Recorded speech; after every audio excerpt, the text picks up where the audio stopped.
on this level. So do check out Defected, you sci-fi fans. That's Tuesday at 9:30. Right, let's get to tonight's program. We have a short film. People enjoying the shorts? Yeah! Give it up for our wonderful short film program, Shannon and Hammer. That's fantastic. And we have a short playing here right now, and I will just introduce our wonderful short filmmakers. The short is Nil, No Blood for Coffee. Please give a warm welcome to the directors, James Turner and Andrew Forster. Come on up.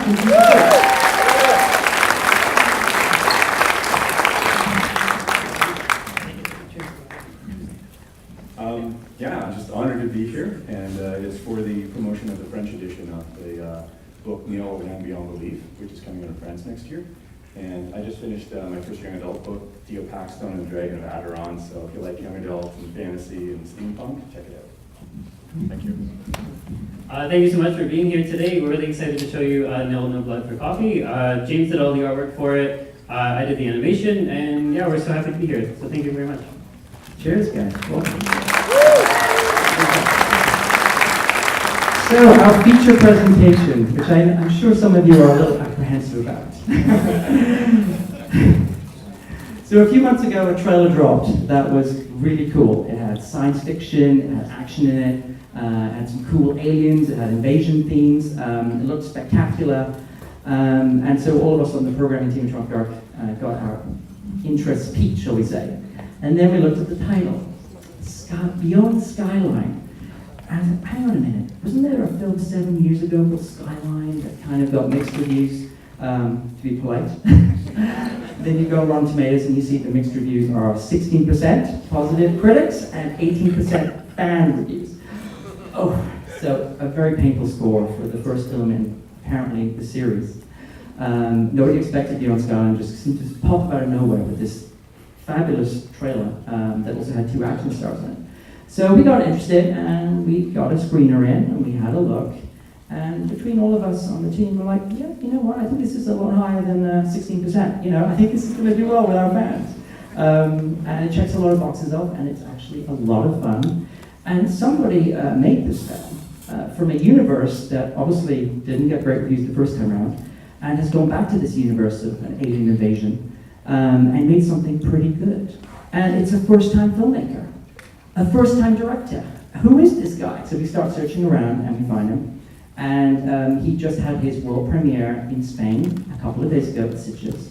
You are only the second audience in the world to see this film. We're quite excited for him. He's flown all the way here to be with you. Please give a warm welcome to our new talent, Liam O'Donnell, to introduce Beyond Skyline.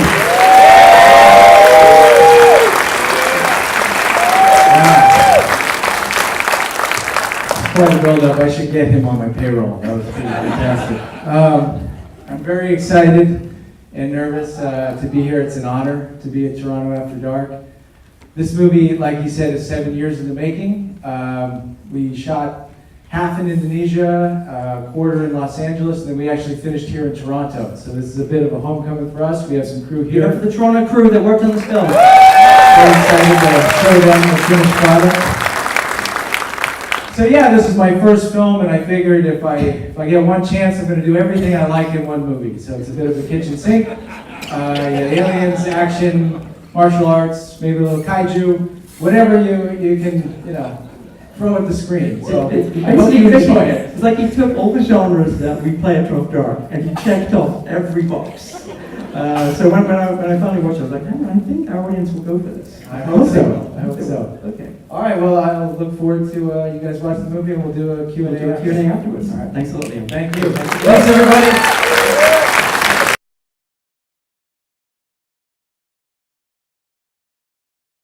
Please welcome back to the stage an emerging fantastic talent, Liam O'Donnell, the writer-director of Beyond Skyline.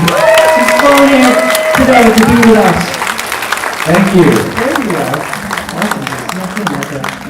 I was scared the whole time. Okay. It's drinking beer. So what do you think of the audience reaction? Did we give you what you wanted? Yes. Thank you very much. You guys are great. It was a lot of fun to see it with everybody. Yeah, see what the crowd. Yeah. I'm going to throw it open to you guys momentarily, so start thinking of some good questions. I do want to kick it off with a couple of warm-ups. I guess the obvious one is, so this is your first directing film, and you do a massive, epic, world-sprawling sci-fi action with even some horror elements in there, monster elements. I mean, where did you get this crazy ambitious vision from? And what kept you going through what I imagine was a really long ordeal?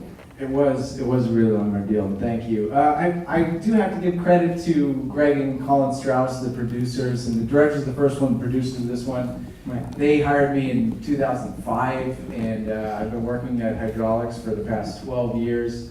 So my crazy ambitious thing is that they just like don't accept any rules or limitations on anything, and they'll just say we can do it. Just fans know Hydraulics, like their focus is sort of special effects driven. Hydraulics is a visual effects company Okay, cool. that I think it started in 2002, and like Day After Tomorrow, Avengers, 300, a lot of big movies, Yeah. and then what I started with them at our own department was Hydraulics Entertainment, which was trying to do our own branded content ourselves, which Skyline is kind of our thing. So I have to give 100% credit to them for giving me this opportunity and believing me and just being like the crazy brash people that be like, yeah, we can do anything. So I mean, I those were my mentors. So of course I'm going to try to do something fucking crazy. For a first film that you're directing. Right, Also. right. Let's talk about, obviously, the fantastic lead performance. Who enjoyed Frank Grillo's amazing performance? Tell us about Frank. I know Sally couldn't be here today, but and how you cast him and how you got him into this. I just thought he was fantastic. Well, thank you. I saw him in Warrior. I think that was 2011, and I was like, holy shit! It's this guy's really authentic. He reminded me of one of my best friend's fathers who was a police officer, and we'd already had the idea in 2010, and so I kind of immediately clicked him as one of the people that could be in this movie, and I tracked his career from that point on. I loved him in The Gray, and then I started seeing him like blow up with The Purge Anarchy, and I was like, I really have to fucking finish this script and get it to him before he's way too big to do my movie. And so it just shows you how awesome as a lead action star he can be. Oh, thank you. It kind of hit right at the perfect time. He had just finished The Purge, and he had seen that was a movie that, people didn't love the first one, but it was a great concept, and the second one did really well for him. So it all just kind of, the stars aligned, and it was within his wheelhouse, and he responded to it. I wrote him a very honest letter, just like, I've been fucking stalking you for 3 years, and I've been writing this script for you, and so, let's talk. And so we Skyped, and we clicked, and then we started working on the draft together. So, and we've got to talk about Eco, the star of the raid. How fantastic was this acting sequence? How did you get in? I got Eco through like sheer luck. I was in Singapore at the right place at the right time, and Infinite Studios head of Mike Willon owns that studios, and they have a studio in Singapore and Indonesia, and we were meeting them for dinner, and they said, have you thought about Sua? That's his role, and I was like, well, no, not really. We were still in negotiations with Frank at that time, and then they're like, well, what do you think about the Raid Boys, which is kind of what they say in there. And I was like, well, what the fuck? Of course. What do you mean? They're like, you actually know them? That could happen? And they're like, yeah, we do. And they, at the time, had just had a project kind of fall apart. And so they had 2 months open. And so, like I said, lucky. It just worked out perfectly. We got their manager, which is Gareth's wife's number, and we said, we're going to be in Jakarta tomorrow. Do you want to meet for lunch? And she said yes. And then we bought tickets to Jakarta. That's the way you do it, right? Yeah. You fake it until you know it's happening. I faked it the whole way. Fantastic. Great actions. Now we're going to throw it over to the audience. Come on, you guys have some great questions. We'll start over there. First of all, I love the movie. I'm sure we all did. He's having trouble keeping it in his pants. You can tell from his voice. I was wondering if you could talk about the suits and all the practical effects. It looked like they were a little clumsy to move in. How difficult was it to shoot with that stuff? So they're incredibly difficult to shoot. They were and practical effects. The practical effects in the suits were put together by Alan Holt, who has worked at Legacy, ADI, everywhere. He's a great veteran of the practical effects game. And he was a friend of a friend who introduced me, and he put together his own team working out of Masters Effects. And so, the movie was one type of movie, and then all of a sudden we cast Iko and Yayan. And so they were making, kind of Predator type creatures that had these leg stilts. And then I showed them the choreography that, within this like 1 month span of when they got cast, they sent me all this choreo of what they were going to do to the aliens, and I sent that to the suit creators, and they're like, well, what the fuck? We didn't build these to do that. And so, and all of a sudden, it changed quite a bit, and it also makes it kind of funny in a funny way, because they're just so big and clumsy, and these guys are so fast and small, and they can jump around them, so I like the way it all ended up, but it wasn't like really how you would plan it. You got some more questions? Do you want to shout out if you've got one? Anybody? Over here. Over there, go. What was your most memorable moment making the film? Most memorable moment making the film? I gotta say it's probably just that first day. The first day was the fight between Iko and Frank in the rice paddy. And, so it's like our first time Your director. first day of shooting. First day of shooting, we got lost on the way to set, and it was like, it had a torrential downpour midway through the day. I was scared shitless, because like, it's my first time directing, and it's his first movie, and it's Frank and Iko, it's just a big deal. And then, just once he actually picked Iko up and slammed him into the mud, I just like had my arms up and was like, it's gonna work out. Yes, it works out. So that was still the peak. It was great. You got some more questions? Anybody want to shout one out?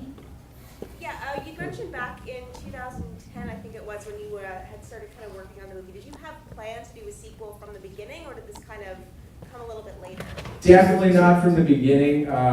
Like the ending of Skyline was something that we kind of pieced together as we went, and it just got bigger and bigger. And I think that was one of the main criticisms of the ending, is that it started to get to be like it was the beginning of another act, and we didn't get to finish it. And I was the asshole that was like, made them do those cards at the end over the title. So if you hate that, you hate me. Fuck you. I like the ending. I like the ending of the first movie. That was my favorite part, and I wanted to keep going that way. So it grew, it got so big, it overstayed its welcome. But within that period of post, we were approached to make a sequel. And so it was like 2 months before the movie came out, and we actually kind of came up with the bare bones of what this idea was, and Mark and Trent and the subway. And we were actually going to film a different version of Mark and Trent going into the subway at the beginning of the first one, because Marco was all the rage. It's been the rage for 10 years. So we were like, oh, we'll set the seeds for this. But it was just kind of a crazy thing that never came together. But that was a bigger treatment, and it had bigger battles and everything, but it's still kind of the bare bones idea that just got refined all along the way. But so it was kind of like, the first movie, we came up with it in 2009. It was in screens in 2010. I think it was around August to September that we came up with this kind of bare bones sequel treatment, and then it evolved over the next 4 years before filming. You got some more? Anybody want to shout out? It's a little bright over here. Go there. What's the journey for the film after this festival? Oh yeah, what's your plan on releasing this film? after? Well, actually, this weekend I'm flying to Jakarta, and we're going to do the big Indonesian premiere, which is, it's obviously a big deal over there because of, we shot half the movie in Indonesia, and we have a lot of great cast there. And then we're doing Indo Comic Con at Trieste Science Fiction Festival. It's the next week, and then we're in Cinepocalypse in Chicago. But long story short, it is a limited day and date release, December 15th. There's no other sci-fi movie coming out that day. So you don't have to worry about your friends. It's the only sci-fi movie, December 15th. You were really careful to do that, right? Well, I mean, look, let's be honest. When they gave me that date, I was like, are you fucking out of your mind? We're opening against the most anticipated film of all time. But, good luck. Explain to me that when you're, a limited release, basically the theater is marketing for your digital. And so we have to hit a very modest number to do well. So we're in those 3 weeks from December 15th into the new year, the busiest time of the year. So I have a good feeling about it, but yeah, it's not. If it was actually a wide release, I'd probably kill myself. You got some more questions? Anybody want to shout out? I was going to ask you about the actually the UNESCO World Heritage Site, because let's be honest, that those Indonesian locations fantastic and beautifully shot. So that was a real live location, and how did you get access to such a historical place? And I had amazing fixers in Yogyakarta. That's Yogyakarta or Yogyakarta, and it's the temple Prambanan and then the temple Sewu, and yeah, they got us amazing access, and the rules were kind of like what we could and couldn't do there was strange. They definitely didn't want any war scenes in Prambanan, so we just shot plates there. In Sewu, we shot most of the battle. And actually, you know, because we were in such a rush because of Frank's schedule, we had to shoot before our suits were done in Yogyakarta. So most of the suit stuff was then in a backlot and Batam. So it's all CG on the kind of the wider establishing stuff, and then we get in for the practical suits. Gorgeous location. We got some more questions. Anybody? There's one in the back. Oh, at the back, sorry. Chuck? Is there any plan for another sequel? Ah, the sequel. Who wants to see more? Kind of jinx me, right? More from Beyond Skyline. I mean, you can see the ending kind of goes in a crazy other direction, which I think it would be a cool, you know, stalwart for this franchise, that each chapter is just a totally different kind of genre and movie. And so yes, there's talks and plans, and I'm currently writing a script for part 3. Cool. I want to ask you a question about the way you shot those action sequences, because they're fantastic. I think fans really responded to them. They were very visceral and very sort of authentic and gritty. And I heard you didn't storyboard them. Would you? And I heard that gave some of the great look to it, but it also made some challenges for you. No, we storyboarded most of everything. We didn't previs. Oh, right, previs. So previs is why. God, I'm going to come up here and shit talk previs. I'm an asshole. But you know, previs makes things. You kind of do things perfectly, and then you match them. And we just didn't have time in our prep to previs. So that's why I think a lot of our end battle, it is a little bit more visceral, because you don't have the perfect shot every time. It feels like the camera is trying to catch up with the action, especially with the end battle between the two big kaiju type monsters. So that was a little different style than what you're used to nowadays, where everything is kind of pre-visualized and pre-directed before you get to the actual action.